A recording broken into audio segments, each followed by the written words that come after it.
Yes, a very good afternoon, everyone. Yes, in this lecture or in this video, we'll start with lesson number 3, current electricity, right?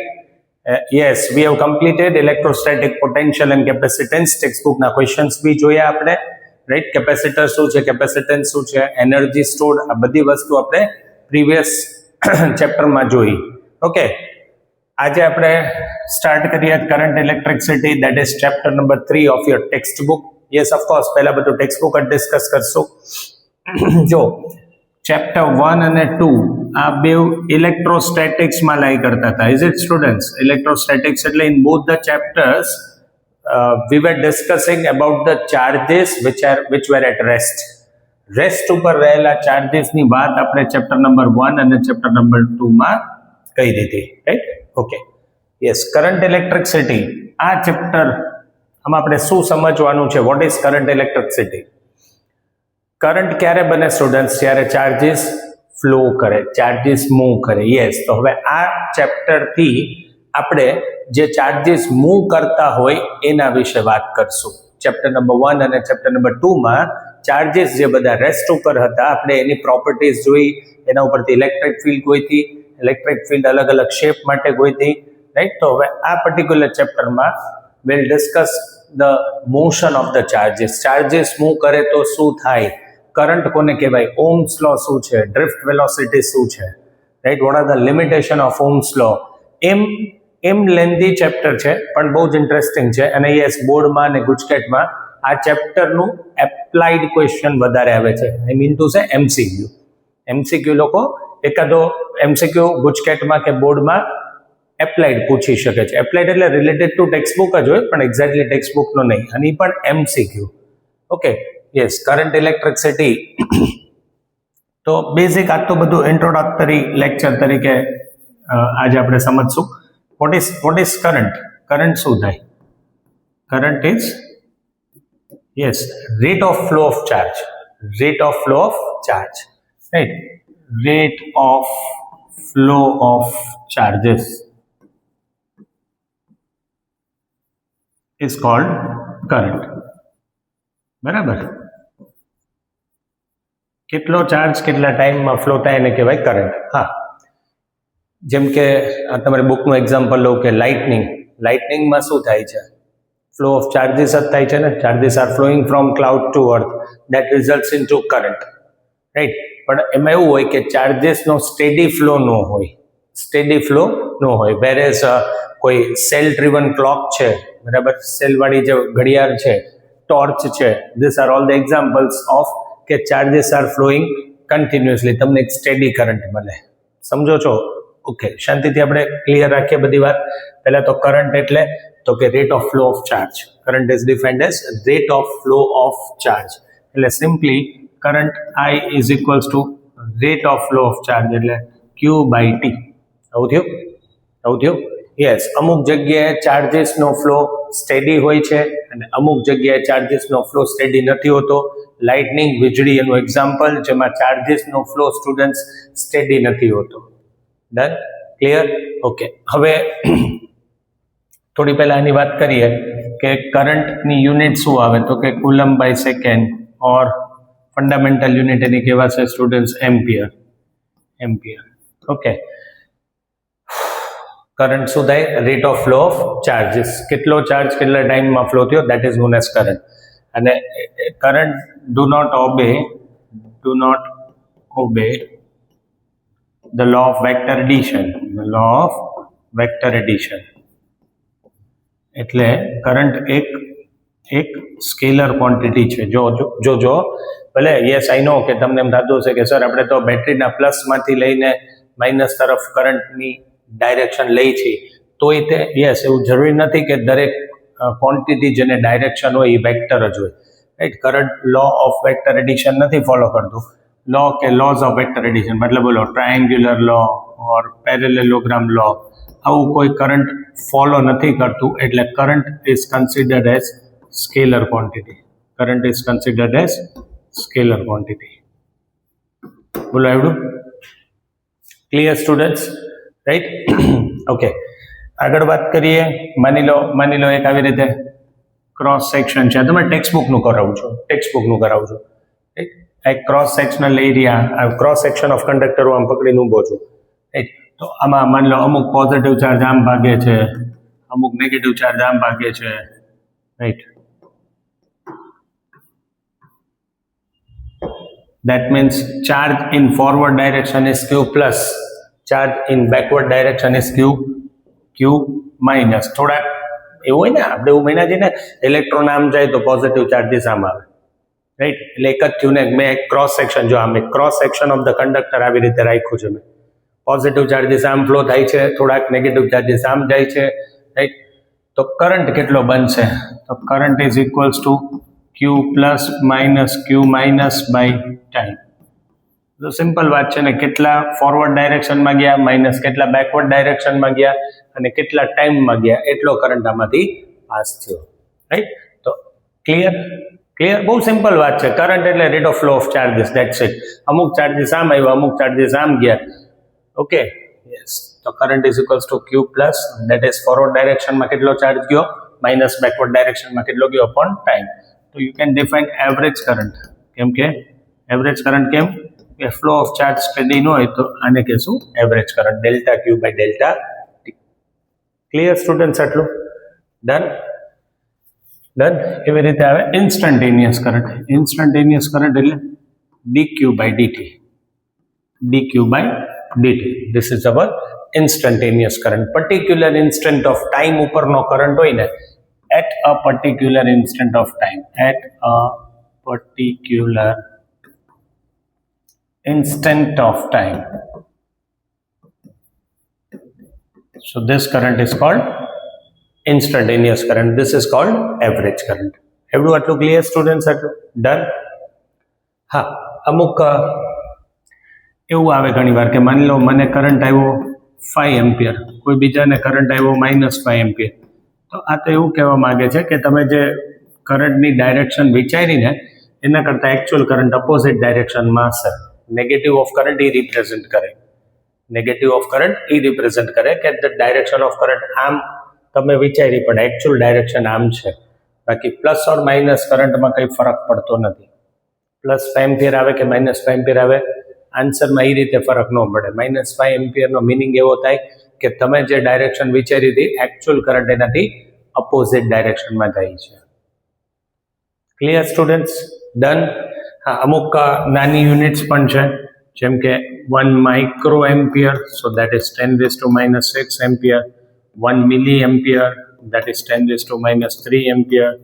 આ રીતની બધી અલગ અલગ નાની units પણ છે. લાઇટનિંગમાં તમને બુકમાં લાઈન આપી છે, ટીક કરજો કે આપણી નર્વ્સમાંથી જે કરંટ જાય છે it is of order of micro ampere.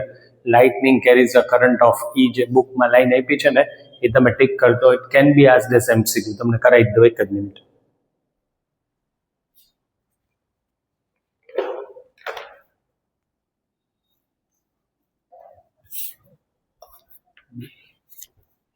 Yes, જો આમાં સ્ટુડન્ટ્સ લાઈન આપેલી છે કે an average lightning carries current of the order of tens of thousands of ampere. એક ટીક કરજો. and current in our nerves are in microamperes. આ કદાચ આજ સુધી તો આવ્યું નથી બોર્ડમાં MCQ તરીકે, પણ ટીક કરી લો. this can be asked as MCQ. Okay, ચલો next topic, electric currents in conductor.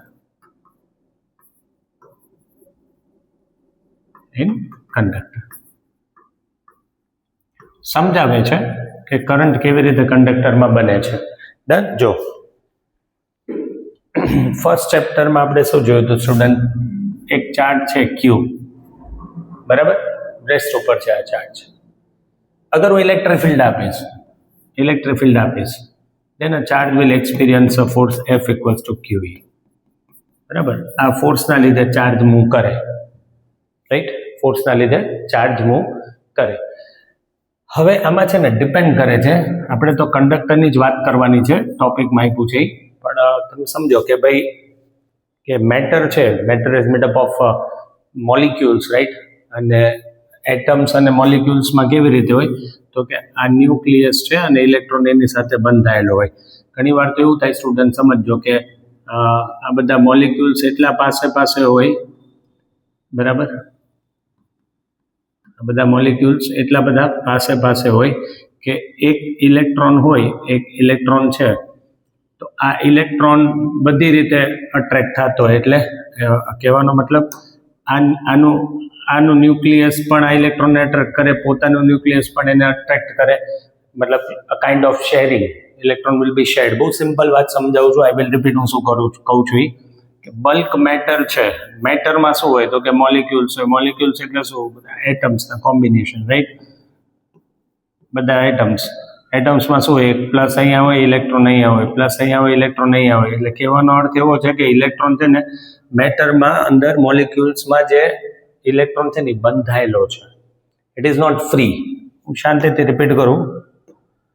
જો જેમ કે આ એક એટમ છે, એનો ઇલેક્ટ્રોન, આ એટમ છે એનો ઇલેક્ટ્રોન, તો ભાઈ આ ઇલેક્ટ્રોન ફ્રી નથી, રાઈટ? સમજો છો શું બોલું છું?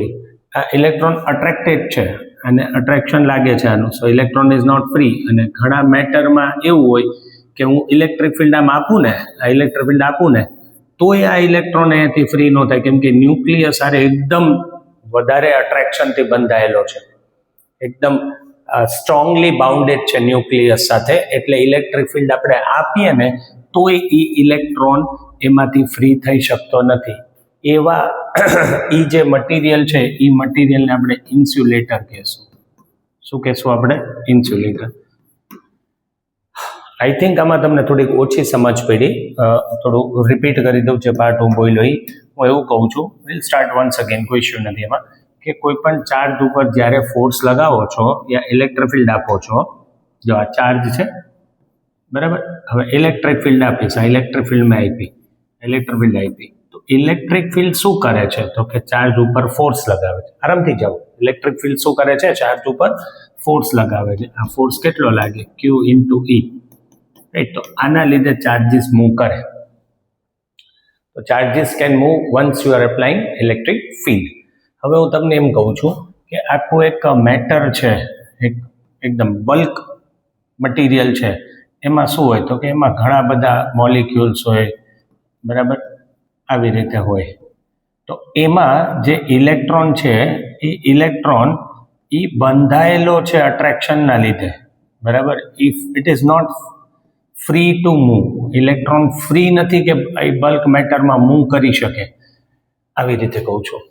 ડિપેન્ડ કરે છે કે તમે કયા મટીરિયલની વાત કરો છો. અમુકમાં એવું થાય કે ક્લિયર ને કે આ ઇલેક્ટ્રોન એટલા બધા રિજિડલી અટ્રેક્ટેડ રહે આ ન્યુક્લિયસ સાથે કે they are not free to move. Electrons are charges free ન હોય મૂવ કરવા માટે તો કરંટ બને નહીં. કરંટ કોણ બનાવે છે અત્યારે? ચાર્જીસ બનાવે છે. ચાર્જીસ મૂવ કરે ત્યારે કરંટ બને, રાઈટ? પણ ચાર્જીસ મૂવ પણ કરવા જોઈએ ને. આ બધાના અટ્રેક્શનમાં ઇલેક્ટ્રોન એટલો બંધાયેલો છે કે એ મૂવ કરે નહીં. અમુક મટીરિયલમાં એવું હોય. ઇવન ચલો હું આનામાં ઇલેક્ટ્રિક ફિલ્ડ આપી દઉં, સ્ટુડન્ટ્સ ઇલેક્ટ્રિક ફિલ્ડ આપું ને તોય આ મૂવ નથી કરતો. મતલબ ઇલેક્ટ્રિક ફિલ્ડ આપશું તો ઇલેક્ટ્રિક ફિલ્ડ શું કરશે? આ બધા ઉપર ફોર્સ લગાવશે, પણ તોય એ આ ન્યુક્લિયસને છોડીને જઈ શકતો નથી. એટલું બધું તાકાતથી ન્યુક્લિયસ એને બાંધેલો છે. તો એ ટાઈપના મટીરિયલનું ક્લાસિફિકેશન આપણે ઇન્સ્યુલેટરમાં કરશું. શેમાં કરશું? ઇન્સ્યુલેટરમાં કરશું. આપણું તો ડિસ્કશન આપણે ઇન્સ્યુલેટર માટે કરવાનું નથી. Will talk about conductors only. પણ આ તમારી બુકમાં આપ્યું છે એટલે મેં સમજાયું. વેરેસ અમુક મેટલનું વાત કરીએ કે કોઈ બી કંડક્ટરની વાત કરીએ તો એમાં શું હોય તો કે એમાં આવી રીતે હોય કે ઇલેક્ટ્રોન હોય અટ્રેક્ટેડ, પણ it is loosely attracted with the nucleus of the atom, right? એટલે થાય શું તો કે હવે આમાં એવું થાય કે જો તમે થોડુંક ટેમ્પરેચર આપો ને, ટેમ્પરેચર મેં આપ્યું, બરાબર? સાંભળજો, શાંતિથી સાંભળજો. હવે મેટલની વાત કરું છું. મેટલમાં પણ ઇલેક્ટ્રોન આવી રીતે બંધાયેલો તો હતો, તે બધા નજીક જ છે, પણ this electron is loosely attach with the nucleus. એટલે શું થાય? ટેમ્પરેચર આપું ઓર રૂમ ટેમ્પરેચર ઉપર આપણે વાત કરીએ તો આ ઇલેક્ટ્રોનને એનર્જી મળે. એ એનર્જી કેટલી મળે? 3/2 kBT. આ તમારે કેટીજી ચેપ્ટરમાં આવ્યું હોય. આટલી કાઇનેટિક એનર્જી મળે. કોને? ઇલેક્ટ્રોનને. તો they are free to move. એટલે આ ઇલેક્ટ્રોનને થર્મલ એનર્જી મળી in terms of kinetic energy. એટલે એ બધા મૂવ કરશે, આ ઇલેક્ટ્રોન્સ મૂવ કરશે. પણ પ્રોબ્લેમ એવો થશે કે this electrons while moving આ માની લો આ ઇલેક્ટ્રોન છૂટો પડ્યો, મૂવ કરવા જશે, આયન હારે ભટકાશે, ત્યાંથી ભટકાઈ જાય પાછો આમ જશે, પાછો આમ જશે, આવી રીતે જશે. એટલે ઇલેક્ટ્રોન્સ મૂવ કરે છે શેમાં? મેટલમાં. કેમ?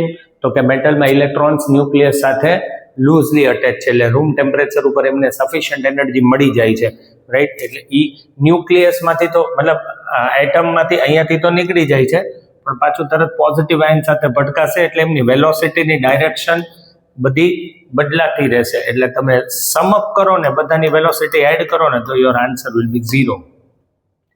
મને આમ થોડુંક આમ એવું ફીલ થાય છે કે તમને નથી ખબર પડતી હું શું કરાવું છું. નહીં ખબર પડે તો હું આગળ નહીં જઉં. હું એવું કહું છું, ઇન્સ્યુલેટરમાં આ ઇલેક્ટ્રોન એટલો તાકાતથી બંધાયેલો છે કે હું ઇલેક્ટ્રિક ફિલ્ડ આપું છું ને તોય ઈ અહીંયાથી નીકળી જ નથી શકતો.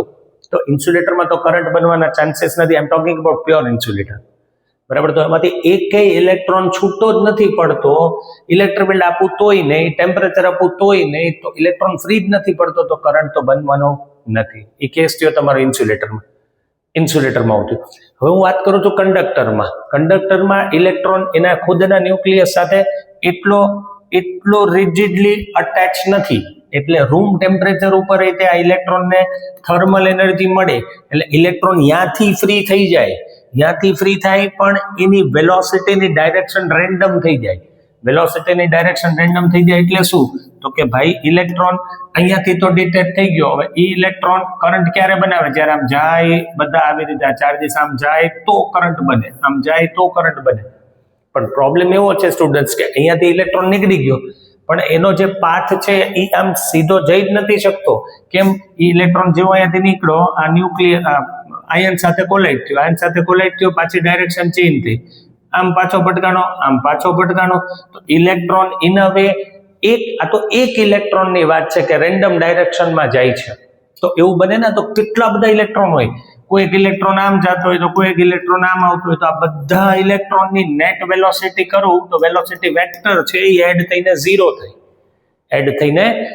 એટલે આખી પરિસ્થિતિ, આખી સિચ્યુએશન એવી કન્સિડર કરી શકાય કે as if no electrons are moving, right. એટલે કરંટ તો તોય નહીં બને. એટલે તો મેટલમાં ફ્રી ઇલેક્ટ્રોન્સ હોય છે, રાઈટ. એ ફ્રી ઇલેક્ટ્રોન્સ મૂવ પણ કરતા હોય છે ટેમ્પરેચરના લીધે, એ વાત હું અગ્રી કરું છું, પણ છતાં કરંટ ન બને. કેમ કે ઇલેક્ટ્રોન્સ બધા એક ડાયરેક્શનમાં મૂવ નથી કરી શકતા. એ પોઝિટિવ આયન સાથે કોલાઇડ થયા રાખશે અને બધા જ ઇલેક્ટ્રોન્સની વેલોસિટીઝ રેન્ડમ ડાયરેક્શનમાં થાય છે. એટલે એ બધું તમે એડ કરો તો વેલોસિટી એક વેક્ટર ક્વોન્ટિટી છે, તો net velocity will be 0.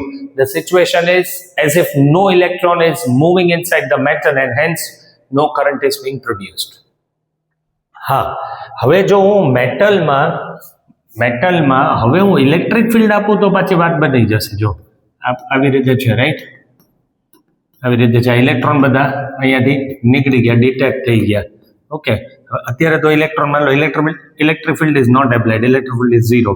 તો મેં તમને કીધું એમ કે ભાઈ ઇલેક્ટ્રોન અહીંયાથી એક ઇલેક્ટ્રોન આમ ગયો તો કોઈ બીજો ઇલેક્ટ્રોન અહીંયાથી આમ આવ્યો, જેથી કરીને બધાની વેલોસિટી 0 થઈ જશે સ્ટુડન્ટ્સ, અને કરંટ 0 થઈ જશે. કે નહીં? ક્લિયર? હા, હવે હું ઇલેક્ટ્રિક ફિલ્ડ આપીશ તો ઇલેક્ટ્રિક ફિલ્ડ આપીશ તો આ બધા જ ઇલેક્ટ્રોન ઉપર ફોર્સ લાગશે. કઈ બાજુ ફોર્સ લાગશે? આ બાજુ, ઓપોઝિટ ટુ ઇલેક્ટ્રિક ફિલ્ડ. કેટલો ફોર્સ લાગશે? -E into E. So now electron will start moving in this direction opposite to electric field, right? તો હવે ઇલેક્ટ્રોન્સ આ બધા એક ડાયરેક્શનમાં મૂવ કરશે. હવે કરંટ બનશે. આવડી ગયું? Got it students? ખબર પડી? એટલે મેટલમાં તમે ઇલેક્ટ્રિક ફિલ્ડ લગાવશો પછી કરંટ બનશે. હા, તમારી બુકમાં આવું સમજાયું છે કે આ એક ક્રોસ સેક્શન અહીંયા છે, એક ક્રોસ સેક્શન અહીંયા છે, બરાબર. માની લો ઇલેક્ટ્રિક ફિલ્ડ, ઓ બાપરે બાપ, ખરાબ ડાયાગ્રામ બનાવું. આવું કહે છે કે ઇલેક્ટ્રિક ફિલ્ડ તમે આપો છો, માની લો મેં આમ ઇલેક્ટ્રિક ફિલ્ડ આપી તો શું થશે? તો કે અહીંયાથી બધા ઇલેક્ટ્રોન્સ આવશે, બરાબર, અને આ બધા ઇલેક્ટ્રોન અહીંયા મૂવ કરશે. ઇલેક્ટ્રિક ફિલ્ડ મેં આપી પ્લસથી માઇનસ, અને અહીંયા આવશે તો અહીંયા બધા જે પોઝિટિવ ચાર્જ હશે એ પોઝિટિવ ચાર્જને ન્યુટ્રલાઇઝ કરી દેશે. વાર્તા પૂરી. પણ જ્યારે આ ઇલેક્ટ્રોન અહીંયાથી આમ જતા હશે એટલી વાર તમને કરંટ મળશે. ઇલેક્ટ્રોન અહીંયાથી અહીં ગયો, કરંટ મળશે. ઇલેક્ટ્રોન અહીંયાથી અહીં ગયો, કરંટ મળશે. ઇલેક્ટ્રોન અહીંયાથી અહીં ગયો, કરંટ મળશે. એ શું કહે છે ખબર પડી કે મેં બે ડિસ્ક લીધી, અહીંયા નેગેટિવ ચાર્જીસ છે, અહીંયા પોઝિટિવ ચાર્જીસ છે. મેં ઇલેક્ટ્રિક ફિલ્ડ આમ આપી એટલે ઇલેક્ટ્રોન્સ બધા એના ફોર્સ લાગશે એટલે બધા ઇલેક્ટ્રોન અહીંયા આવશે. આ જ્યારે અહીંયાથી અહીંયા આવશે એટલી વાર કરંટ બનશે. આ પ્લસમાં બધાને ન્યુટ્રલાઇઝ કરી દેશે એટલે પછી કરંટ બનવાનું સ્ટોપ થઈ જશે. જો તમારે પછી કન્ટિન્યુ કરંટ જોતો હોય તો તમારે એનર્જી દેવી પડે ઓર રેધર બેટરી કનેક્ટ કરવી પડે. આટલી વાત થઈ સ્ટુડન્ટ્સ. આવડું આટલું? ચલો આવી જાઓ, ઓહ્મ્સ લો ડિસ્કસ કરીએ. ચલો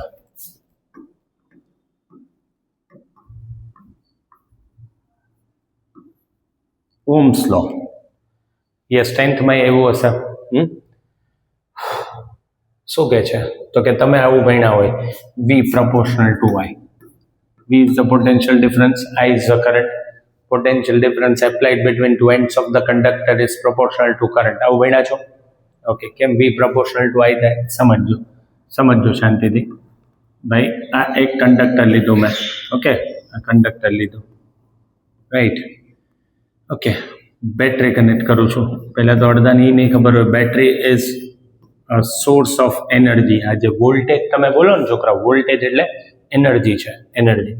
આ મેં બેટરી કનેક્ટ કરી, ઓકે. બેટરી કનેક્ટ કરું એટલે એ અહીંયા જે ઇલેક્ટ્રોન્સ છે, આ ઇલેક્ટ્રોન્સને આ માઇનસ છે એટલે એ માઇનસની પ્લસ, તો આ બધા ઇલેક્ટ્રોન્સને એનર્જી મળે. કેટલી એનર્જી મળે? Q into V. સેકન્ડ ચેપ્ટરમાં જોયું હતું, જે એ ઇલેક્ટ્રોન કાઇનેટિક એનર્જીના ફોર્મમાં યુઝ કરે. બોલો, આ ખબર પડી? અહીંયા V એટલે વોલ્ટેજ, અહીંયા V એટલે વેલોસિટી. શાંતિથી જઈએ, રાઈટ. મેં બેટરી કનેક્ટ કરી, સપોઝ કરો ને 5 વોલ્ટની બેટરી કનેક્ટ કરી. કેટલા વોલ્ટની? 5 વોલ્ટની બેટરી કનેક્ટ કરું છું. વોલ્ટેજ એટલે કાઇન્ડ ઓફ એનર્જી. તો ઇલેક્ટ્રોનને એનર્જી મળી. એ એનર્જી ઇલેક્ટ્રોન કાઇનેટિક એનર્જી લઈને યુઝ કરશે એટલે ઇલેક્ટ્રોન આમ મૂવ કરશે. ઇલેક્ટ્રોન આમ મૂવ કરે એટલે flow of charge will form current, એટલે કરંટ તમને મળ્યો. એટલે ખબર પડી કે વોલ્ટેજ આપવાથી કરંટ મળ્યો. વોલ્ટેજ એટલે એનર્જી. એ એનર્જી કોને મળે છે? ઇલેક્ટ્રોન્સને મળે છે. એટલે ઇલેક્ટ્રોન્સ લઈને મૂવ કરશે. ઇલેક્ટ્રોન ચાર્જીસ છે છોકરાઓ, ચાર્જીસ મૂવ કરે એટલે કરંટ બને. આટલું આવડું? ચલો માની લો મેં વોલ્ટેજ 15 વોલ્ટ કર્યા તો ઇલેક્ટ્રોનને એનર્જી વધારે મળી, આ 5 નું 15 થયું. તો kinetic energy of electron will increase students. તો જે ઇલેક્ટ્રોન આમ જતા હતા 5 વોલ્ટે, આમ જશે 15 વોલ્ટે. જે ઇલેક્ટ્રોન આમ જતા હતા 5 વોલ્ટે, આમ જશે 15 વોલ્ટે. Is it clear? તો ફ્લો ઓફ ચાર્જ ઇન્ક્રીઝ થઈ ગયું તો કરંટ ઇન્ક્રીઝ થઈ જાય કે ન થઈ જાય? તો વોલ્ટેજ વધ્યો તો કરંટ પણ વધ્યો. એટલે એ લોકો લખે છે V proportional to I. Clear? Under a fixed physical condition, the potential difference applied between the two ends of the conductor is proportional to current. V is equals to a proportionality constant into I. R is called resistance. So R is equals to V by I. Constant છે, proportionality constant, volt by ampere or ohm. Simple. એવડું? હા. કોના ઉપર resistance depend કરે બધી વાત આપણે કરીએ. આટલી ખબર પડી? ડન? ઓકે. હવે તમે સમજો, રેઝિસ્ટર અને રેઝિસ્ટન્સ બે અલગ વાત થઈ. રેઝિસ્ટન્સ એક ડિવાઇસ છે, resistor device છે which opposes the flow of current. Resistance is the property of the device to oppose the flow of current. Basically આ device છે, device which opposes the flow of current, the flow of current. Current રોકવા માટેનો device resistor કેટલો oppose કરશે એ value એને resistance કહેવાય. આ device which opposes the flow of current, અને આ કેટલો ઓપોઝ કરશે એને કહેવાય રેઝિસ્ટન્સ. રાઈટ. એટલે તમે આવું ભણ્યા R is equals to 10 ohm અને R is equals to 100 ohm, તો વેલ્યુ ઉપરથી એવું નક્કી કરવાનું કે આ વધારે કરંટને અપોઝ કરે છે એટલે એની વેલ્યુ વધારે છે. તો resistance is the property of the device કે આટલો કરંટ હું અપોઝ કરું છું, અને રેઝિસ્ટર એ ડિવાઇસ છે જે ફ્લો ઓફ કરંટને અપોઝ કરે છે. Clear students? Is it clear? Okay, તો ડન ને? યસ. સો ધ આવું આવે તમને V by I નો ગ્રાફ છે. So since V is proportional to I, it will be a straight line, students. It will be a straight line, of course. So slope શું આપે? Theta, delta V, delta I. Yes, the slope will give me resistance. Slope of V versus I will give me resistance. Chalo, outlook clear? Clear? Yes. And 1 by resistance is called conductance. So, okay, why? Conductance denoted by G. G.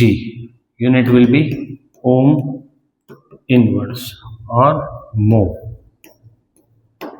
Resistance opposes the flow of current. Conductance allows the flow of current. Clear? એટલે આની જગ્યા આવું કે what is the slope of graph I versus V. I versus V નો slope શું આપે? આ તમે tan theta થી થઈ જાય ને, tan theta એટલે સ્લોપ જ થયું. તો યસ, આ શું આપે? Slope tan theta, but it is I by V, so it will give me 1 by R, or you can simply say G. ચલો, ક્લિયર એટલું students?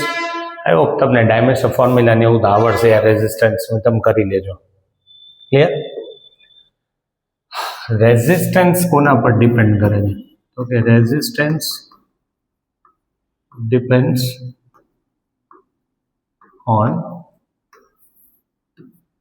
Dimensions as well as type of material. તમારી બુકમાં આપ્યું જ છે ને, આ MCQ તરીકે આવી જ શકે.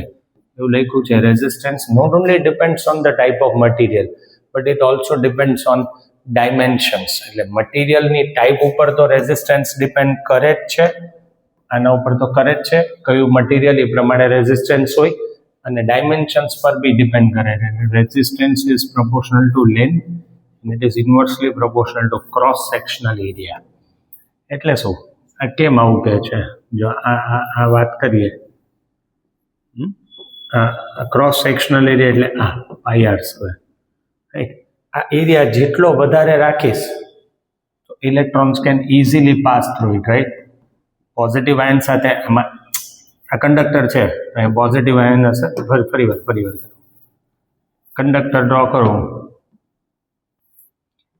રાઈટ. તો આ કંડક્ટરમાં પોઝિટિવ આયન તો હશે જ, ઓફકોર્સ, રાઈટ. અને ઇલેક્ટ્રોન્સ વિલ બી મૂવિંગ. હા, ઓફકોર્સ કોલિશન થાય જ તે. રેઝિસ્ટન્સ ત્યાંથી જ આવ્યો છોકરાઓ. તમને એમ થાય કે રેઝિસ્ટન્સ એટલે શું? કરંટના ફ્લોને અપોઝ કરવું. Oppose is the flow of current, એટલે તો નામ આપ્યું છે રેઝિસ્ટ કરવું. રોકવું. કરંટના ફ્લોને રોકવો, રેઝિસ્ટ કર્યું એટલે નામ આપ્યું છે રેઝિસ્ટન્સ. તો કે કરંટના ફ્લોને કેવી રીતે? તો કે માની લો કંડક્ટરની અંદર આમ ઇલેક્ટ્રોન છે, તો ઇલેક્ટ્રોન મૂવ કરે છે. આ મોશન અપોઝ થઈ, પોઝિટિવ આયન સાથે કોલાઇડ થયો, તો પોઝિટિવ આયન સાથે કોલાઇડ થાય એટલે motion of electron is being resisted. ત્યાંથી એવું રેઝિસ્ટન્સ. ક્લિયર ને? ઓકે. તો હું એમ કહું છું, આ ક્રોસ સેક્શનલ એરિયા જેટલો વધારે હશે, આ પાર્ટ આમ એરિયા જેટલો વધારે હશે, this electrons will easily move or the electrons can easily pass, right. એમને રેઝિસ્ટન્સ ઓછું નડશે, કેમ કે આયન્સ બધા દૂર છે, આરામથી નીકળી જાય. રસ્તો મોટો છે, પહોળો રસ્તો છે, આરામથી નીકળી જવાય. એવી વાત છે. એટલે કહે છે કે resistance is inversely proportional to cross sectional area. Clear? આ એરિયા. અને લેન્થ એટલે કે જો આટલી લેન્થ હોય સ્ટુડન્ટ્સ, આટલી લેન્થ હોય તો આ ઇલેક્ટ્રોન અહીંયાથી ગયો, બરાબર. હું લેન્થ ડબલ કરીશ, લેન્થ ડબલ કરું તો ધીસ ઇલેક્ટ્રોન આટલું પાસ કરશે. તો જેટલું વધારે લેન્થ પાસ કરશે એટલું વધારે કોલિઝન નહીં થાય. જેટલી લેન્થ વધારે એને ક્રોસ કરવાની આવશે એટલા નંબર ઓફ કોલિઝન્સ વધી જશે. નંબર ઓફ કોલિઝન ને રેઝિસ્ટન્સ કહેવાય. એટલે આપણે એવું કહેશું કે R is also proportional to L and it is inversely proportional to A. Is it clear? Right? So finally R is equals to rho L by A. Video થોડો વધારે જ મોટો થઈ ગયો છે, બસ અહીંયા સુધી જ કરાવીશ. સ્ટ્રેચિંગ વાળું, ohm's law in point form, એ બધું આપણે આવતા લેક્ચરથી કરશું. પણ પહેલા what is rho? Rho is called resistivity or specific resistance. શું કહેવાય? Resistivity or specific resistance. એની યુનિટ શું આવે? Ohm metre square by metre, એટલે ઓમ મીટર. હા સ્ટુડન્ટ્સ, ખાસ આ બધી વસ્તુનું ધ્યાન રાખજો. Resistivity depends on material and temperature. બે વસ્તુ પર જ ડિપેન્ડ કરે, મટીરિયલ અને ટેમ્પરેચર. લખી દઉં છું, રેઝિસ્ટિવિટી ડિપેન્ડ્સ ઓન મટીરિયલ, કઈ ટાઈપનું મટીરિયલ છે, and temperature. Okay, it does not depend on length area. Length area પર ડિપેન્ડ નો કરે. આ લોકો આવું ક્વેશ્ચન પૂછે છે કે if length of the wire is made 2 times, what will be the new resistivity? Resistivity is not going to change. Resistivity તો ઈ જ રહે, એને ફિઝિકલ ડાયમેન્શન સાથે કાંઈ લેવા દેવા નથી. તો resistivity will remain same. Clear રાખજો. અને રેઝિસ્ટિવિટીનું ઊંધું એને કંડક્ટિવિટી કહેવાય. આને કહેવાય કંડક્ટિવિટી, સિગ્મા. આ બંને ડુ નોટ ડિપેન્ડ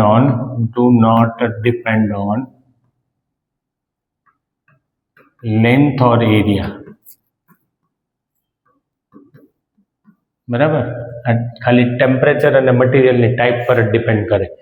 ભૂલ ન કરતા. રેઝિસ્ટન્સનું રેસિપ્રોકલ કન્ડક્ટન્સ, રેઝિસ્ટિવિટીનું કંડક્ટિવિટી, આ ડિપેન્ડ કરે લેન્થ એરિયા પર, આ ન કરે.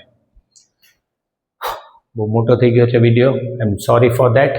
યસ, હવે આપણે આગળ નેક્સ્ટ લેક્ચરમાં એ જોશું કે સ્ટ્રેચ કરવાથી રેઝિસ્ટન્સ કેટલું કેવી રીતે ચેન્જ થાય છે, અને then we'll discuss about drift velocity. Thank you.